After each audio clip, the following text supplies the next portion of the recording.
Drag queen na si Pura Luca Vega nang hihingi ng tulong pinansyal.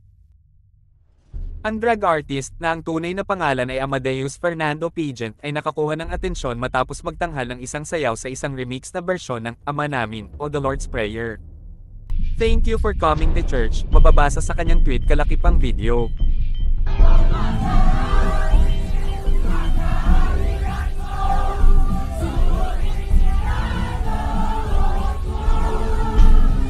Inilarawan ni Vega ang pagbibihis ng Hesukristo bilang isang anyo ng art therapy at pagkakatulad sa kung paano nagbibihis ang ilang Katoliko bilang Hesukristo para sa mga gawaing penitensya tuwing Semana Santa.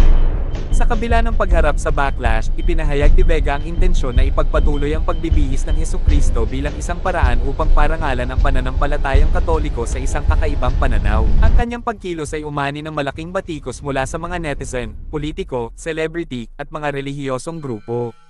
Dahil sa kanyang mga aksyon, idineklara siyang persona non grata sa ilang local government units, LGUs, kabilang ang Florida Blanca sa Pampanga, General Santos City, Toboso sa Negros Occidental, Bukidnon, Manila City, Nueva Ecija, Cagayan de Oro, Laguna, Cebu City, Dinagat Islands, Occidental Mindoro, Lucena City sa Quezon Province, Mandawi City sa Cebu, Bohol, at Batangas City.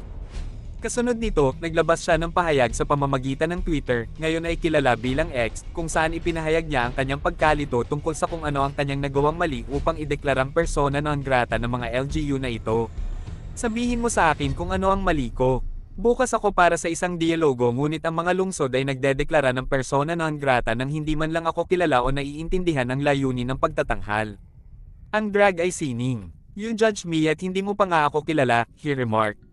Nang maglaon, bumalik siya sa entablado at panandali ang tinalakay ang issue na nagsasabi, para sa ibang lugar na gustong magpersona non grata dyan, dagdagan nyo pa. Pakialam ko, yun lang po, salamat po. Gayunpaman, ang mga naunang ulat ay lumabas na nagpapahiwatig na ang drag artist na si Pura Luca Vega ay humihingi ng tulong pinansyal habang siya ay nahaharap sa paglilitis. Pura Luca Vega seeks financial support as she faces trial this September. Your donations will go to Lucas family and transport food for their court dates this September. Vega has recently become the center of attention in numerous cities, facing the status of persona non grata for her viral drag performance of Ama Namin. For GCash donations, you may scan the QR code below.